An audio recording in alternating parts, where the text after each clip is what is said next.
What is up, guys? Welcome into episode number 82 of the Lou Sports Talk podcast. I am your host, Ethan Hannaford, joined by Brandon Big Papi Gallegos and Dylan, Troy Landry, Freebird, Hampel. We got 1,000 nicknames for him. We'll probably add another one in the next couple of episodes. It's just the way it tends to go at this point. Gentlemen, before we dive into any of the topics on this evening, how are we doing? Still licking the wounds from the Mizzou-Bama game. We'll talk more about that. I don't want to talk about it right now. I'm still salty, and I don't care what anybody else thinks. Dylan, how are you doing? I think that's the most monotone I've ever heard your voice. Yes, I am also I'm a little melancholy. Today's bittersweet. I'm happy to be on the air with both of you at the same time, which is always a treat. But yeah, I have not slept since Saturday night. 1 minute. That's not true, but I am sad. Well, I'm not sad, but we can talk about that later. And I hope that I hope you guys are ready to talk about it in about 20 minutes or so, maybe 30. But because we're going to be here in the next segment of the podcast episode today, we're going to be talking about the Alabama-Mizzou football game. Mizzou falling just short, but a back and forth one throughout. Can the Tigers still make the college football playoff? What does it look like in order for them to get to that point? What went right against Bama? What went wrong against Bama? Going to be covering all of that. But before that, we're going to be diving into some Blues talk. St. Louis now 2-1-0 to start off the season after a very disappointing home opener last Thursday night, Brandon, where the Wild absolutely stomped on St. Louis. 5-0 final. St. Louis has responded well since then in the last two games, wins against Calgary and Vancouver, where you've seen a lot of bright spots from both veterans, from youngsters. Let's go ahead and, here's the good thing about being so close to the start of the season is you can kind of take away pieces from each of the games where, once we get to episode 40, we're not going to be able to do that necessarily. So what I'd like to do is start with just recapping what we've seen from the Blues through these first three games, what we've liked, what we haven't liked. And then I want to go ahead and answer the question regarding this offseason trade that the episode is titled around. Have the St. Louis Blues already lost this offseason trade that they made with the Montreal Canadiens based off what we're seeing from Zack Bolduc and the trajectory that, he could be on as far as being an elite goal scorer in the NHL? Perhaps a little bit early, but we're going to discuss it regardless in just a couple of minutes. Let's go ahead and let's start with, but before we dive into it, Brandon, your synopsis of what you have seen from the St. Louis Blues 3 games in. Yeah, I think exactly how you don't want to write up something is a 5-0 home opener in which you came out shooting the opponent, yet somehow looking flat in all other areas of the game. Besides a strong second period in that first game, really didn't like what you saw. You go into Western Canada. You put up a good fight against a team that you're going to be battling with all year. Then you go into Vancouver and you see what you see from guys like Jimmy Snuggerud, from your forwards that you need to perform this year. Jordan Kyrou, Braden Shin, guys, Pew Suter, guys up and down your lineup, forwards up and down your lineup. You finally saw some energy, which is what you need and what we didn't have in game one. Again, it's early. If you want to ride the roller coaster, you can. We've surely done it with the Cardinals, Ethan. We've gotten on that ride before, and so we can do that with the Blues. However, so far, to summarize, I think game one is game one. You had to move on. You had to put it away. Game 2 and 3, though, has been more Coach Montgomery hockey. Dylan, we're going to talk about how they have responded, what we have seen, what we have liked. But Dylan, I want to ask you this. Jim Montgomery got brought in, I believe, last November, and almost immediately you saw a change in the way that this team was led. You most certainly saw a change post Four Nations face-off, where he finally got the opportunity to have an extended period of time with his team, off the ice as far as in games goes, but on the ice as far as how he wants this team to be built. Since then, this team has been conducted differently. It's been led differently based off of what you saw in the home opener, right? With a team that is really young in a lot of areas. I know they have some veteran leadership as well.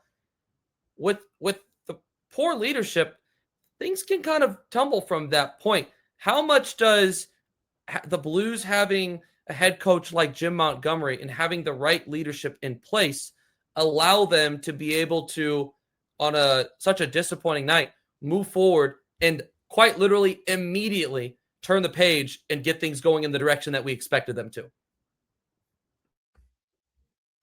Yeah, it can't be understated. I mean, you said it. There's a reason why the Blues went out and got Monty within a week of him being let go from Boston. Arguably top 5 coach in the NHL doesn't come available every day of the week just like that. And so his ability to set a culture partway through the season last year was evident. And I believe the Blues went from bottom 2 in some defensive metrics up to top 5 by the end of the season, including that very hot, 12-game win streak at the end of the year. And so now Jim Montgomery has a fresh start, coming in at the start of the season from game 1 to lead this group. And I think it's already evident how they're coming together. And yes, it was a little slow out of the gate. This time of the year is always the NFL week 1 overreaction time, if you will, where the first few games, overanalyzes every minute detail. And this was a team that hadn't played together much in the preseason, but you can say the same for every team. Hardly any team is out there, getting their number 1 power play unit out there consistently in a preseason game. And so I think the difference maker for the Blues will be having a guy like Jim Montgomery that has done this so many times and successfully so many times, should help them get going quicker than maybe some other teams that are still trying to find their footing out of the gates here, similar to what the Blues went through night 1. B, any objections? No, I think a camp with Coach Monty is a big deal.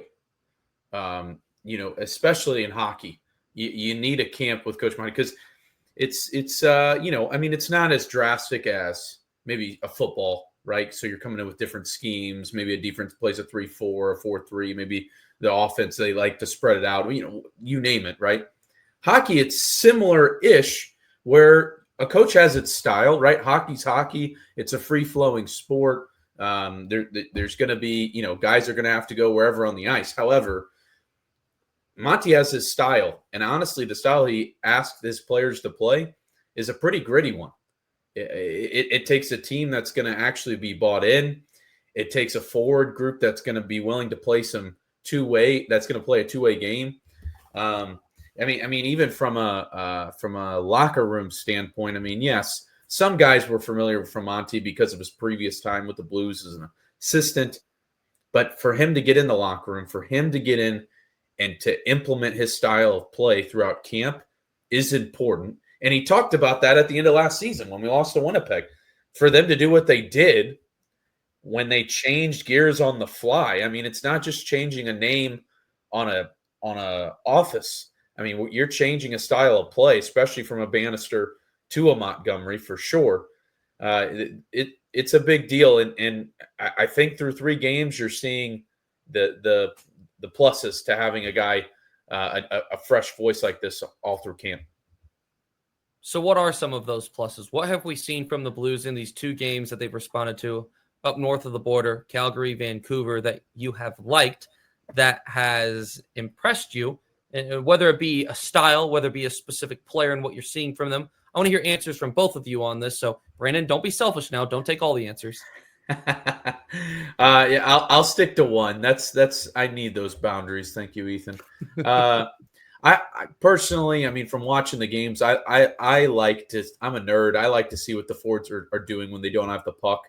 That's what excites me. Some of you guys laugh at me because I definitely lean more in a defensive style. I love to see it. 2 out of the 5 goals for sure in Vancouver were from getting in on the forecheck. Were from their offensive zone turnover that led to a slot opportunity where the Blues capitalized. So I would say I would say overall, if you got guys doing that in the middle of October, that is a really, really telling sign. Like Dylan mentioned, I mean, October hockey has been known to be clean up on aisle 3. You need because the power play units haven't been together. The PKs haven't been together, especially special teams. Goaltenders are still trying to get in rhythms. I mean, you have some guys, especially nowadays, they haven't even played in a game before the regular season starts. So to see that in game 3 is something I was geeking out on, specifically guys that we've been hard on, like a Jordan Kyrou and Pavel Buchnevich, guys away from the puck playing two-way as forwards. Dylan? I agree on Kyrou for sure. I've loved what I've seen out of him so far, just from a leadership standpoint. It's bizarre that him and Robert Thomas are some of the more, veteran players on this team now, but I think those are roles that they have filled into beautifully the last couple seasons. I would say what's jumped out to me so far has been the new signings coming in and contributing and gelling in the new system right away. In still can't say his first name, Pius Suter and Nick Bukestad, both getting on the score sheets, doing exactly what you brought them in for, getting in front of the net, creating chaos, pushing through traffic. I believe Bukestad had that tip-in goal, from Nathan Walker, producing from the fourth line, in that Vancouver game, getting that sealing goal. And so I've loved what I've seen from the new guys that, this has been a team that for the most part is the same from last year. And so to see the new people getting plugged in and fitting right in to Monty's scheme has been encouraging. And also just in general, the 6-on-5 has been better. There's been very limited opportunities, but obviously that was a very big question mark or a big point of emphasis from last offseason, cleaning that up, and something that Monty definitely established in training camp as a priority. And so seeing that be better. And then I'm going to take a third one here. Hopefully I'm not taking all the options, Ethan. I'm going to say Jimmy Snuggerud. It's been very exciting to see him step into this, starting on the first line role and then kind of bouncing around as Monty has shifted the lineup a little bit, but seeing him just play with confidence and play freely. And not only his scoring ability, but his playmaking. I mean, seeing him make no-look passes. He had a no-look pass across the ice to Pavel Buchnevich, I believe, in the Calgary game that, if it was a better timing from Buchnevich in the back of the net, and he already has 2 goals and assists, Jimmy Snuggerud. And so very, very much looking forward to seeing how he develops this season and his future as a Blue. To comment further on Jimmy Snuggerud, you mentioned a lot of those things, but with a guy that's so young, so inexperienced at the NHL level, I don't know the specific number of games that we've seen him, but it can't be that much beyond, single digits at this point. I mean, he didn't have a lot of regular season action at the end of last year. Let me ask you this, Brandon. We've known the hype to a certain extent. We got to see a little bit of a piece of it in the series against Winnipeg. But now 3 games in, you've seen it in multiple ways. His playmaking ability, his scoring ability. How exciting is it for you? And maybe perhaps you can give us maybe an idea of what, for Jim Montgomery, what it does to have a young guy like that on the roster, knowing it's someone you could build around in the future. How important is it that he is gelling immediately, playing to that high of a quality of level this quickly, picking up right where he left off at the end of 24-25? When he stepped on the ice in Vancouver, I believe that was game number 10 of his regular season career. Okay. All right. There you go. To see what we've seen from him in 10 games, pretty remarkable, right? Normally you hear of a guy who's played 10 regular season games starting on the first line. You think of a team like the San Jose Sharks. You think of a team that is in a rebuild. So it is proven already that he showed through camp that he's here to belong. Now, games like the 5-0 loss, a little bit up in Northwest, in Canada, up in the Northwest. He definitely was moved up and down the lineup at times. I think you're going to see him on the top line, but I think there's going to be moments where he's moved because of the rawness that this dude is. I mean, he hasn't seen much. And so as far as what have I liked from him, I think Dylan, you mentioned the confident play, the no-look pass. Is that going to work come postseason time? Probably not. You probably get your lights knocked out for something like that. However, early in October, to see those plays, what that equals is a confident player. I mean, that's any sport, right? You see guys making plays like that. They're confident. And I give that again to the coaching staff that's willing to give them a top-line start. I give that to him. I said this before last year. Minnesota's style of play led to him being an NHL. It was a pretty good transition to him being an NHL player. Their style of play, the game they played, and it's translated. It's translated well. Last thing I really like about him is he's starting to show he's willing to play a tough game. I wonder if him being baptized by fire in the postseason really, really changed his game. I wonder the impact that makes on the psychic of a young player like Stuggerud. Good point. The one thing that I will contribute to this conversation, because I feel like I've more so been steering it and you guys have been kind of, hitting the gas pedal, is that as far as adjustments that they have made, I've really appreciated the immediate correction of net front presence. We heard that was preached all during the first round of the Cup playoffs last year. That was going to be a huge key. And you saw when the Blues won, that tended to be an area of success. It was clear that it was not, that was a huge hole on night one. And how many of their goals, let's see, they've scored 9 in the last 2 games. How many of those goals were on tip-ins? 4 of them, 5 of them. So, I mean, even immediately, them being able to respond and adjust, I think is pretty telling of how Jim Montgomery has this team playing. It's exciting. I know it's, like you said, it's for Dylan, it's easy to, based off a small sample size, to kind of, zoom out. I think some people after night 1 were like, oh my goodness, this is not good. And after night 3, everyone's like, oh boy, the Blues are marching in. So, is it somewhere in the middle? Maybe. Is it maybe a little closer to what we've seen the last 2 nights? I think so. But there's reason to be excited. Now, if there was any reason not to be excited over the first week of the National Hockey League season, it is not because of what we've seen from the St. Louis Blues, but rather what we have seen from someone that was just traded away from the St. Louis Blues, and that would be their former first-round pick, Zack Bolduc, who was a part of the trade this past offseason, sent to Montreal in return for Logan Mailloux, the former first-round pick as well. Bolduc in his first 3 games, 3 goals and an assist for 4 points, +1 in the plus-minus as well. But he has been an immediate impact piece for the Canadians. Logan Mailloux on the other side, a little bit of a different story. He's on the 3rd line.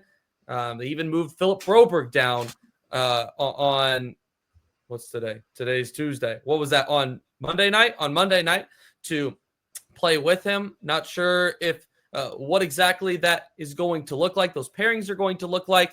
But, I personally have been disappointed with what we have seen from him up to this point, but it doesn't mean that isn't to be expected. I'm curious of your guys' overall takeaways on what we've seen, yes, from Logan Mailloux, but as well, is there reason to be looking at this trade and start wondering if it was the move to make yet? The answer is no, that, you can't judge a trade this early. However, we're not off to a great start. That is what I will say with a guy like Zack Bolduc, who already was going to be a 20-goal scorer guaranteed. You start off with a couple in the first few. You're on a good pace. Mailloux, young defenseman, going to take a while to develop. 3rd-line pairing in mid-October. Again, not the cleanest hockey you'll ever see, but it is concerning because he's not getting a ton of ice time, and he's already a -3. We'll see where it goes from here, Dylan. Yeah, that was Tracy Porter in the Super Bowl pick 6 off of Peyton Manning, if I've ever seen one. Right there. But yeah, I would agree. It's interesting that you bring up the Snuggerud point of how much he may have been baptized by fire, where I feel like Logan Mailloux is kind of the flip side of that coin, where prior to this season, he did have 10 regular season games played in his career. And it feels, it's not in the type of games that Jimmy Snuggerud was in, on a playoff push and facing off against the President's Trophy winners. And so these are two players who are going to be tethered together for the rest of their careers, most likely. I mean, we still talk about the Randy Arozarena, Matthew Liberatore trade, and that was what, 6-7 years ago that trade was made. And so when you see a hockey trade made for two high-profile first-round picks, they're going to be tethered together whether you like it or not. It may be a little unfair to compare Logan Mailloux directly to Zack Bolduc, who is a forward, and obviously Mailloux is a defenseman with upside for sure, but I don't think Mailloux's ceiling is going to be a 25-30 goal scorer like Zack Bolduc. Definitely has the potential to be on a loaded Montreal squad. So it's maybe a little unfair to directly compare them, on the score sheet, but I definitely, Brandon, I have not really loved what I've seen from him. Even defensively, he's billed as a high upside offensive right-handed shot defenseman. Okay, well, he's still a defenseman in the National Hockey League, and there's definitely been some growing pains here in the early going. I mean, the first goal of the season for Minnesota, there was that deflected pass that he had that he really didn't clear out of the zone. He just deflected it right back to the Wild, and they ended up scoring seconds later. And so just learning, the NHL game, I think, is something we're seeing in real time from Logan Mailloux, and hopefully, it gets corrected soon. But even in the preseason, you saw what seemed like more confidence from him, seeing more playmaking, and he had some assists. I know it's preseason and it's different levels of competition, but just even the style of play has been different. It seems like it's been a catch-up game, playing from behind from Logan Mailloux so far in the early going. Hopefully he gets on the score sheet and can pick it up here. If I can add, what I would say to this is that, and I think you guys summed it up well, but just to put a bow on it, St. Louis fans are going to have to be patient. They're going to have to be patient. Preach. Zack Bolduc. John Mozeliak, is that you? Fans have to be patient. Too soon. And the reason being is that, yes, you guys said it well, and that these two are going to be attached forever and ever, just like Ryan O'Reilly and Tage Thompson were attached up until O'Reilly was no longer a Blue. It is going to happen. When you make trades, there is a constant comparison because people want to know, did we win the trade? And here's the thing. The short term of this was never going to be the Blues won this trade. That was not the purpose of this trade. The reason that the Blues made this trade was because they felt confident in the forward depth that they had. They knew long term that they did not have any young right-handed defensemen that they felt confident in. Once, at some point, Colton Parayko is no longer going to be in his prime. At some point, Cam Fowler is no longer going to be in his prime. And I know he's not a lefty. I'm trying to make the point here of that there has been a lack of depth at that position, and that talent is hard to come by. Right-handed shot defenseman. This was never meant to be a short-term payoff kind of trade. The Blues knew what they were getting themselves into, and that was a guy that has raw talent but has not been able to show it consistently at the NHL level yet. He had played in, I think, 9 NHL games prior to the Blues acquiring him. He wasn't with the Canadiens at the end of the year, and there's a reason for that, because he wasn't quite ready for it yet. So the reason I say that it's going to take patience is because Zack Bolduc, it is time. It is time, and he has shown it early that he is in the go. It's go time. It's time to be a goal scorer. It is time. We saw the run that he went on once Jim Montgomery became the head coach of the Blues. He didn't have a single goal prior to Monty being acquired, and I think he had 17 or 18 to end the season. He may have even touched 20. I don't know the number off the top of my head. But he is going. It was never a question of was he going to be a 25, 30 goal scorer. I just don't know if a lot of people expected that to be right away. It's probably going to be right away. I know fans, they don't like to be patient because they want to see immediate results. You're not going to get that likely from Logan Mailloux. And you know what?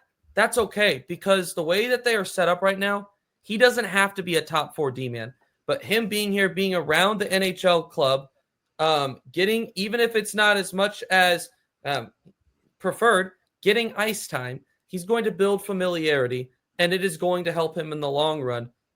This is very much so, you could argue, a season for him that it was for Zack Bolduc last year. It was he's going to have time and opportunity to be able to learn and make mistakes and not be pressed as much for those mistakes. You said it really well, Dylan, when you mentioned that he just needs to have time to learn the game at the NHL level. I think you guys summed it really well. I just wanted to put a bow on it. St. Louis fans, be patient with Logan Mailloux, because Zack Bolduc's results are going to come immediately. Mailloux's are not, even though he's at the NHL level. Is there anything I missed? Boo! Let me throw a question to you guys, just out of curiosity. Real quick. You know, I don't know. It just seems like the Blues had those 2 years of missing the playoffs, going into that retool. We have since exited that, making the playoffs last season. This almost, it wouldn't have been for Zachary Bolduc, but this almost feels like a move, letting a guy grow at the NHL level that you make earlier on into a retool. Do you think there's any point where Logan Mailloux, if he's not developing, this is kind of a holding back sort of thing, where the team's, doing well and pushing for a playoff spot, and he's not in that headspace yet? Is that making sense? It seems like a move that would be done earlier on into a retool, not coming out of a retool going into a cup window. I wonder if Justin Falk's play had something to do with that interaction. I think the reason this is reactive is because you probably don't, maybe you do, a guy in his 30s, played a lot of good hockey. I don't know if they saw Falk dropping off as much as he did last year. He probably, even off of his stats, forget the eye test, which I know there's about 100,000 of us that do the eye test every game with him. Forget the eye test. His stats at times later last year screamed third line pairing. So to me, if Falk is playing at a higher level in his game, I wonder where that's at. I also think they saw what Matthew Kessel was. I wonder if that has something to do with it. If you don't remember, that was the guy they were going to give a complete try to. He was going to be the third line pairing, and still can, right? Still is a depth defenseman now. I wonder, because I hear what you're saying. Should this maybe have happened earlier? Probably, but you look at this and go, man, Parayko has had a history of injuries. Falk underperforms last year. Kessel, maybe you don't like his size. Was the move reactive? Maybe. We're going to go ahead and take a quick pause. When we return, college football, Mizzou versus Bama recap, and more importantly, where are the Tigers at now? How do they respond? And can they still be a college football playoff team? All right here on the Lou Sports Talk podcast.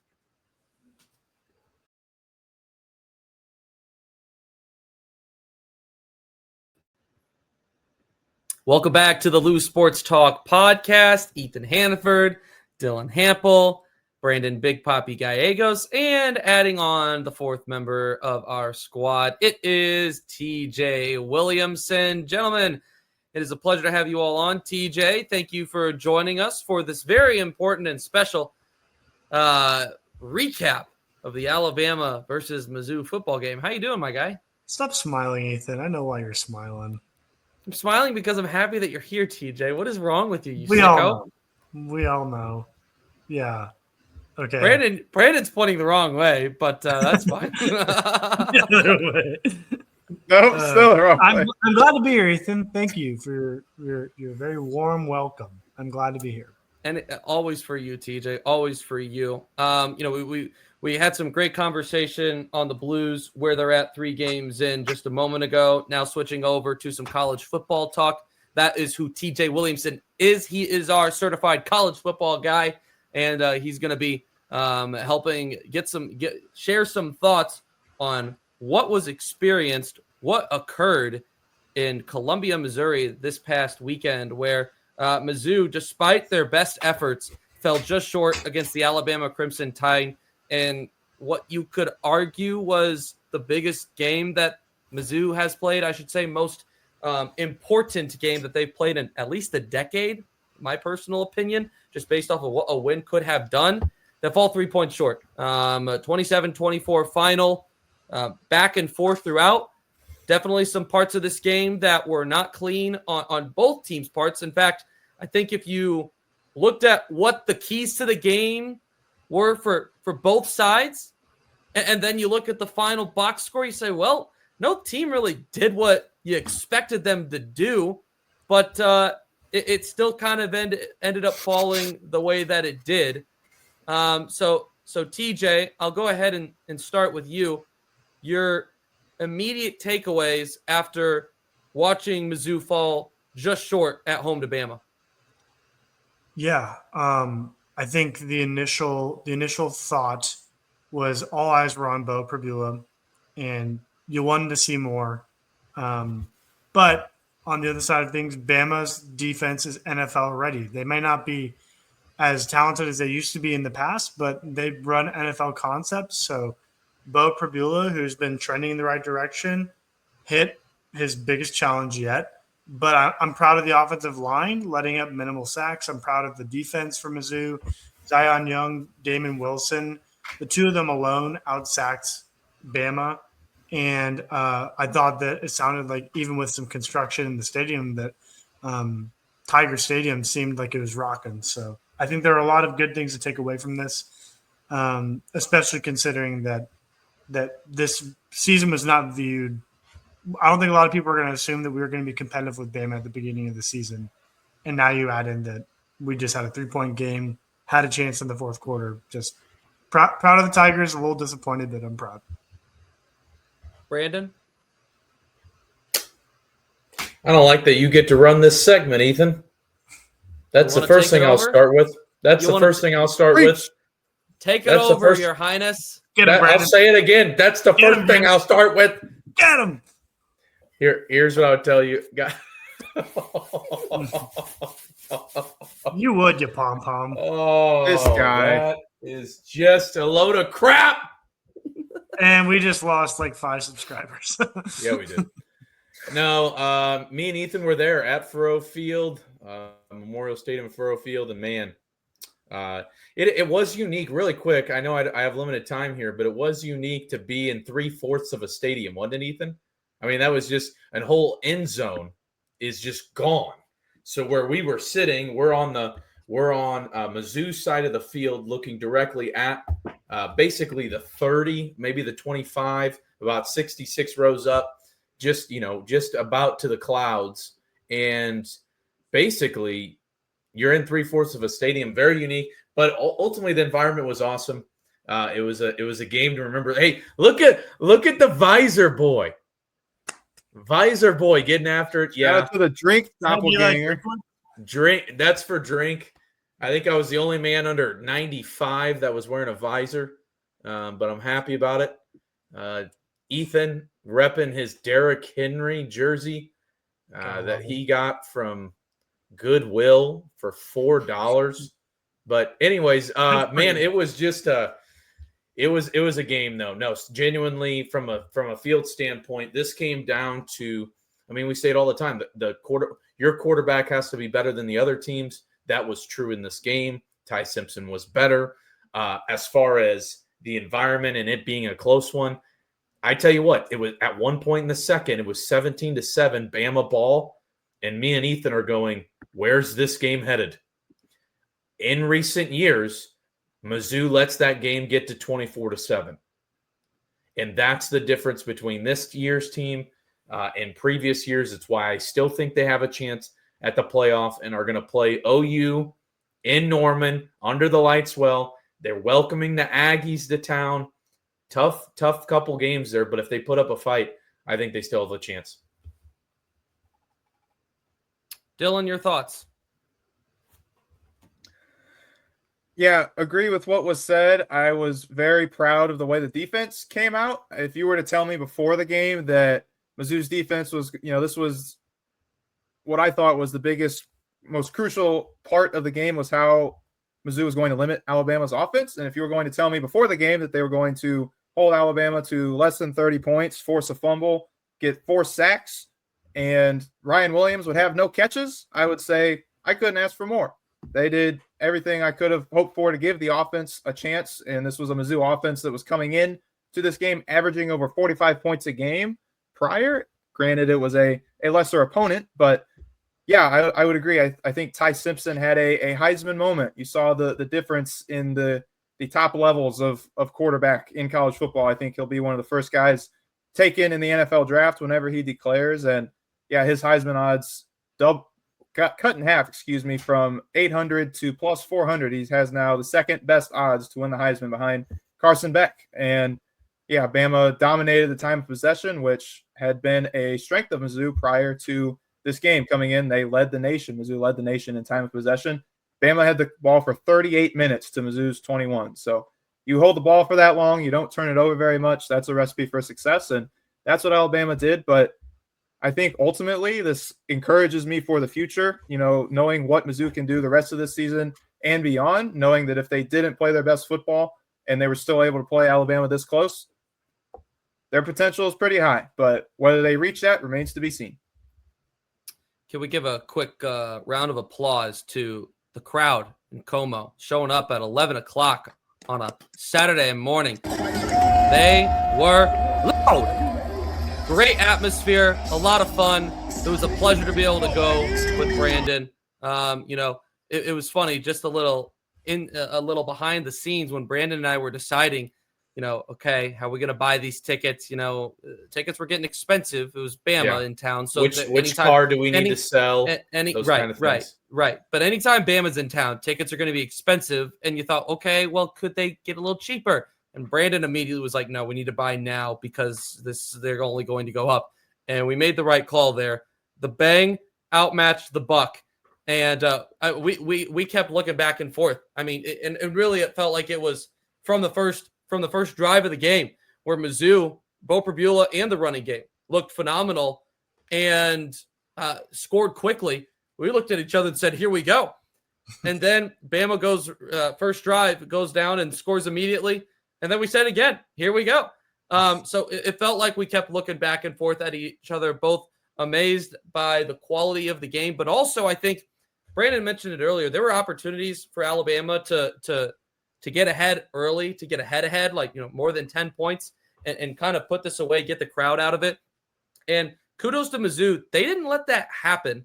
And I think that's one of the reasons that, Brandon, you and I kind of kept having these, oh my gosh, like I can't believe this is happening moments, because traditionally that is a game that Mizzou lets that ends up stretching out, and they don't keep it the way that they did. They came out to start the second half. They got the strip sack. They were able to tie things up. Unfortunately, you head into the fourth quarter. Alabama's leading 20-17. They had just put in a field goal. Were able to prevent them from scoring. They had it at the 5-yard line, and then the fourth quarter starts. And I don't know what you guys saw, but multiple times I looked at Brandon and I said, why have they stopped running the ball? They stopped running the ball in the fourth quarter. At that point, they were averaging right around 5 yards per carry between Ahmad Hardy and Jamal Roberts. You throw in Bo Prabula and his 60 yards of rushing, and they, I think, ended up near 170 yards in total. Maybe it was closer to 160. But regardless, that part of their game worked, but it worked through 3 quarters until they stopped going to it. Was anyone else surprised that Mizzou's offensive game plan all of a sudden shifted with so much time left in a game that was only separated by 3 points? That felt really odd to me. TJ? Yeah, it felt like the offense outthought itself. What you want to do is you want to run the ball, and the reason you run the ball is so that the defense condenses. It makes Bo Prabula have more passing lanes on the outside, And one thing we learned from this game is Bo had trouble looking to the outside during these games because of the difficulty of the corner skill from Bama's side of things. I think what was happening was Bo was either checking out of a lot of run plays for these little play action things that ended up just being short little incompletions in the direction of the tight end, or they thought because they're so behind in time of possession that they can't afford to let this game get even further out. I can't speak to when it was 20-17, but when it's 27-17 and you're in the fourth quarter and you're not as confident in Bo as a passer, I don't blame them for trying to spread things out and just give Bo a lot of room to find the open guy. But I will agree that it feels weird. It feels like that's your second option. Your first option is to give the ball to the guy who's leading the whole country in rushing. So definitely shocked. But, I mean, all things considered, I thought they thought too much about the numbers and not enough about just give the ball to the best player and let him be who you ride or die with. Brandon. Yeah, I mean, you think about the whole game as a whole, big plays. The first drive for Bama, there is the taunting flag, which may have been the weakest thing I've seen since a spaghetti noodle breaking in half. But it allowed Alabama to get the ball, drive down, tie it up. The 4th down and 8 that they convert on late in the game, right? You can't allow 4th down and 8 on your own side of the field. I'm on their, I guess it was Mizzou side of the field. You had the good stop with Ty Simpson where his knee was down. It held him there for a second, but then you got to make a goal line stand. As far as the offense goes, should they have ran the ball? Should they have ran the ball more? The obvious answer is yes. I wonder if you just, because of what you saw with Bo earlier in the year, that you thought he was going to turn it around. He had not had that kind of showing yet, and you just thought, man, could he put it together? Something me and Ethan talked about. He was stuck on a read. I mean, when he was going through his progressions, by the time he was to his 4th guy, it was 4 or 5 seconds in, and like for example, the interception to end the game. I mean, he's staring at that guy. First off, it's a terrible pass. Everybody in the stadium knew where that ball was going, even though Marquise Johnson had 75 yards, cubic feet around him. And they were at the 50. So saying he had 75 is saying something. And they were at the 50. So, yeah, all that to say, should they have thrown the ball? Should they have ran the ball more? Yes. Did they expect Bo to be that bad in the fourth quarter? No. Well, what the stat sheet doesn't show is that Bama didn't get sacks, but they sped up Bo's internal clock. The entire game, Bo is slowly going from feeling like he had a lot more time to you started seeing him do what I call ghost rollouts, where you just assume someone's going to come and get you, but you just roll out to one side, assuming that's what you need to do to buy time. And then the field gets cut in half because you're not going to throw across your body. And, yeah, I think the solution to that is if you find one guy and just find the one time that he's open, you can chuck it in with a NFL like secondary, a safety will read that and pick it, even though both are right to him, straight to the defender's chest. Can I interrupt really quick? I think what was stranger is that they didn't use the play action more. Like if you're going to throw that often in the fourth and you've been successful on the ground most of the season, we just saw a lot of drop back and see what happens. That's what we were seeing in the fourth quarter. So we none of that, which is why I'm only left to believe they just trusted Bo would put it together in the fourth. That's where I'm left to believe. So now let's go ahead and, with our last few minutes here, let's take a look at the remaining schedule that Mizzou has, because now they're in a spot where they're 5-1. They are 1-1 in the SEC with that win coming against South Carolina. To wrap up the season, this is their schedule. They are at Auburn, at number 17 Vanderbilt, home against number 4 Texas A&M. They have a bye the week prior. Following A&M, they are home against Mississippi State. They then travel to Norman to face number 14 Oklahoma, and they finish out the year in the battle line rivalry on the road at Arkansas. Tigers dropped from 14 to 16 in the AP poll. We still haven't seen a college football playoff ranking yet. And once we do, don't make no mistake, we will be talking about how the committee views the Tigers. But right now, we don't know that. 16th in the country, 5-1. How do we feel when you look at this remaining schedule based off of what you have seen so far, taking all things into consideration, how good they looked against South Carolina, how they dominated offensively against Kansas, but also the struggles that Pribula had against the best team that they have played this far. How do you guys feel about the remaining schedule and the realistic chances at this point of Mizzou being a playoff team? Even I'll say this, what needs to happen in order for them to be a playoff team? So we only have a couple minutes here before we have to get to our next thing. So let's keep that in mind here. I want to get all your answers. I want to start with Dylan.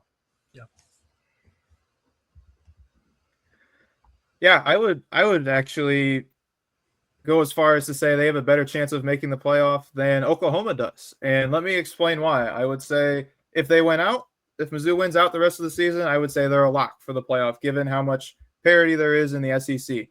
I said last week, if you lose to Alabama, you have to beat Vandy. Vandy is for sure a must-win now. And I think those 3 games in a row, Vandy, A&M, and, who do they have after?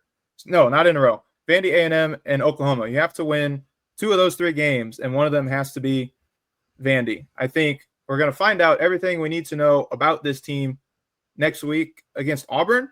And I think, like you said, Brandon, in years previous, this would have been a team that collapsed and folded. And I think if they were going to do so, they would have done that in that Alabama game. So they're either going to react, one of 2 ways. They're going to have a fire lit under them by drink heading into a hostile environment in Auburn, or they're going to fold. But I don't think they're going to fold because, like I said, they would have done that already against Alabama facing that adversity. But why I think they have a better chance than Oklahoma at making the playoff is schedule. Right now, Oklahoma and Mizzou have identical schedules. They are 2 spots away in the rankings, Oklahoma at 14, Mizzou at 16. Both are 5-1 and 1-1 in conference play. Oklahoma's remaining schedule, let me read this to you.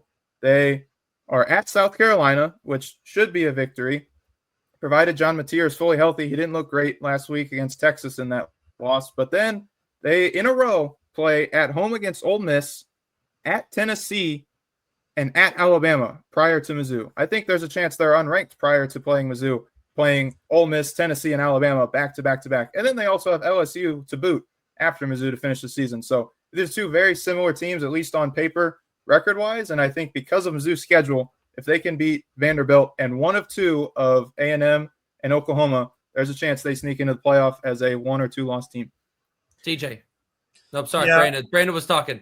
Brandon, go ahead. Brandon. Sorry. If you lose to anybody that isn't Oklahoma or Texas A&M, you're not going to make the playoff. That's my opinion. If to be honest with you, I do think Oklahoma is a different team by the time Mizzou sees them. What I saw them against Texas is I think who they might end up being a little bit. I'm not saying that they're going to be that bad. I am saying, though, I wonder if that's not a 14th ranked OU team we see by that week. Texas A&M, if you have a close one against them and you win out, maybe we're talking about it.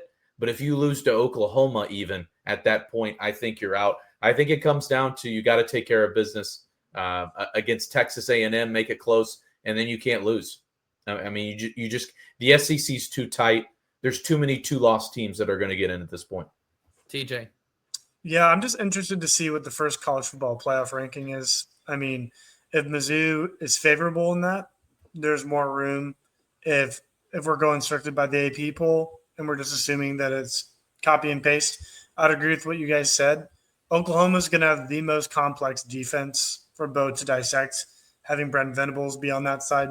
A&M has the most money, has the most talent by far. We get to play him at Furrow, so that's good. But, I mean, I don't think they have an easy game coming up. It's a matter of which of the difficult games can they actually take care of business with. I don't know if I see them doing enough, but I stand by my statement in my last time I was on. I do not want to play Mizzou if I'm any other SEC team. I think we have the potential to learn just as much about Mizzou this upcoming week against Auburn that we did this past week against Alabama. It's going to be a test. That's a solid defense that the Tigers have, and Jordan Hare is a very tough place to play, as are most places in the SEC. But I would argue that one can rival any of them. You're going to learn a lot about Bo Pribula and how he responds, and also now that teams have been able to get an idea of what his weaknesses are, how he can adjust. So I think you have the chance to learn just as much this week as you did last week against the Crimson Tide. Good sport, boys. I hope that I came off as a good sport to you all as well. Brandon, I had so much fun at the game with you all, even though you all are clearly still not good sports. It's okay. It's okay. It's okay. I could go a lot of ways with this. I'm just gonna go ahead and say a lot of ways. You already took out your pom-pom. You went one way, Ethan. You went one way. It's sensitive over here, okay? I can tell. Quick pause. When we return, a special announcement, and then we will wrap up episode 82 of the Loose Sports Talk podcast.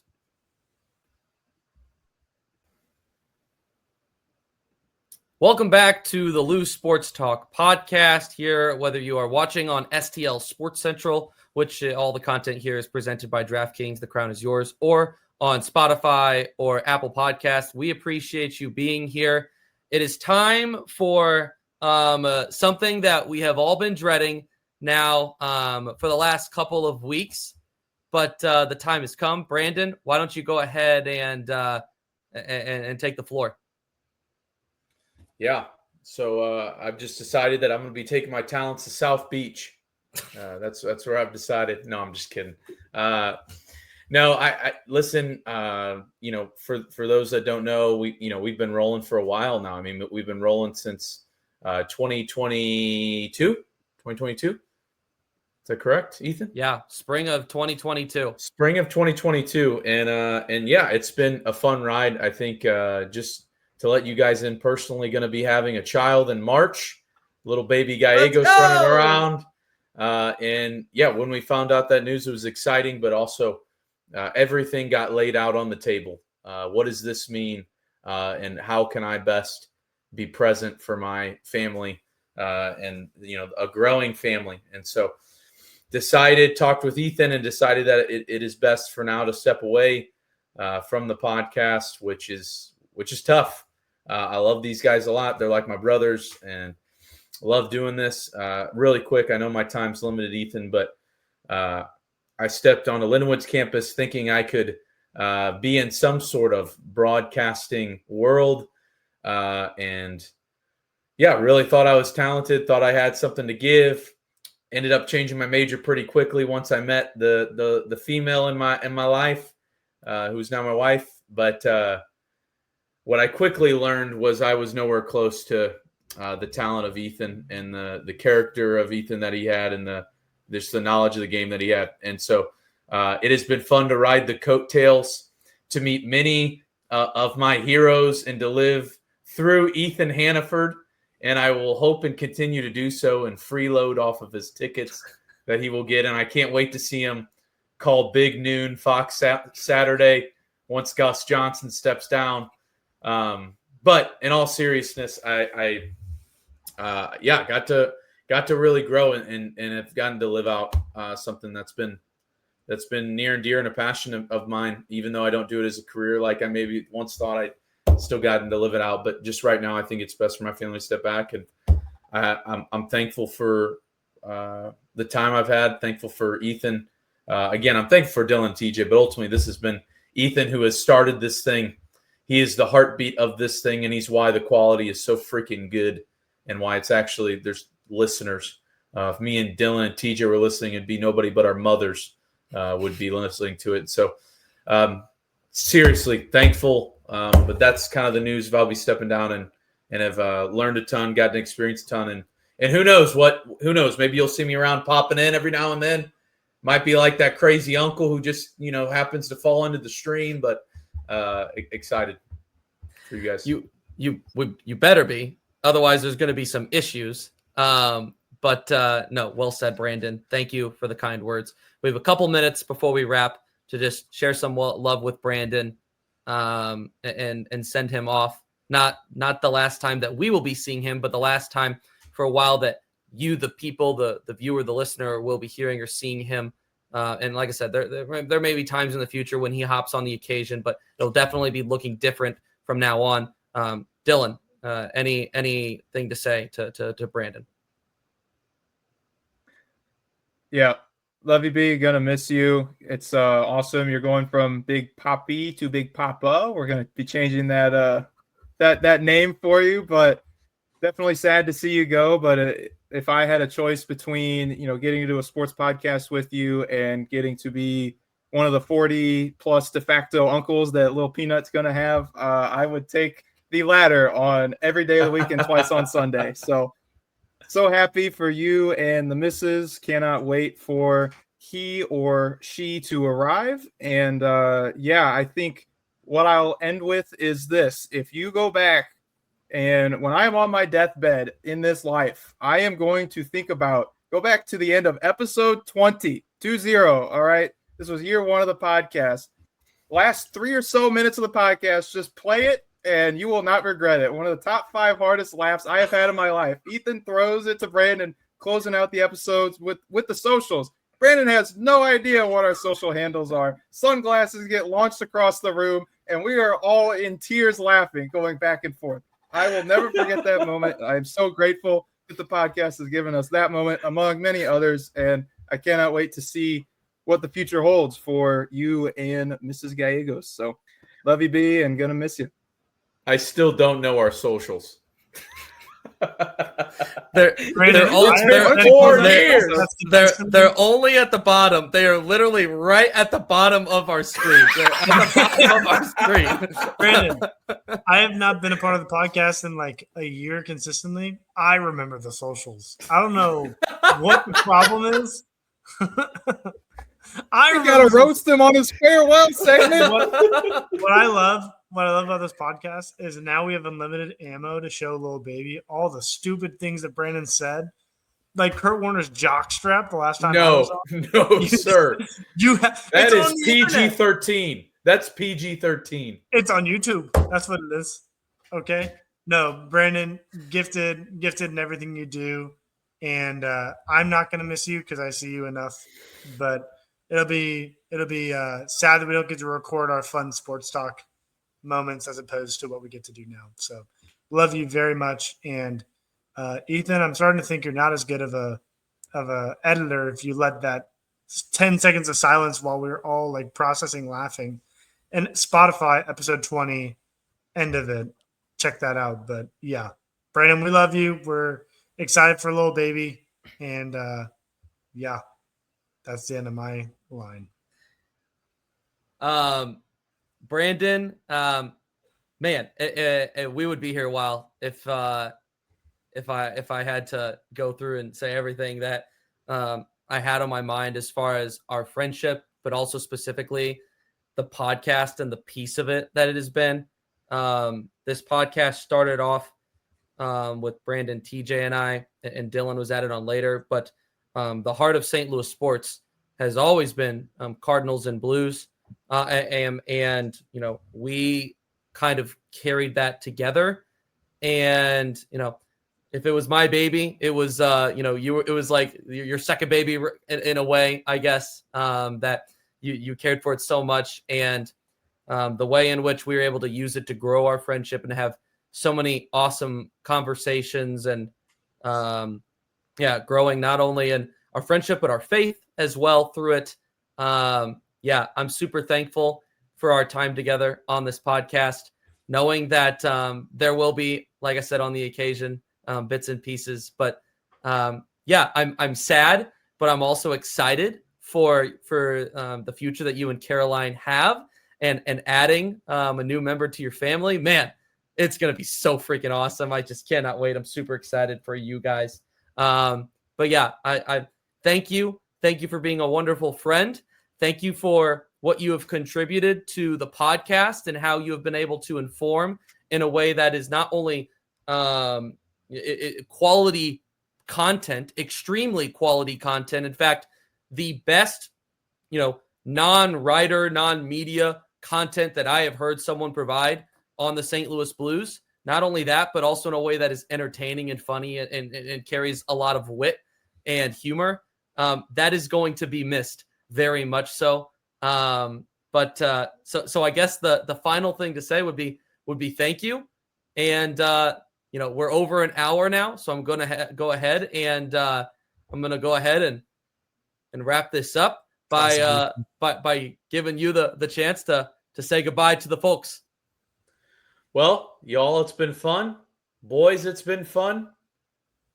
Thank you, Ethan, for the opportunity. I think that's the end of our episode. Don't you think, Ethan? I think so. You've been listening to the Loose Sports Talk podcast. We'll see you next time. That's a wrap.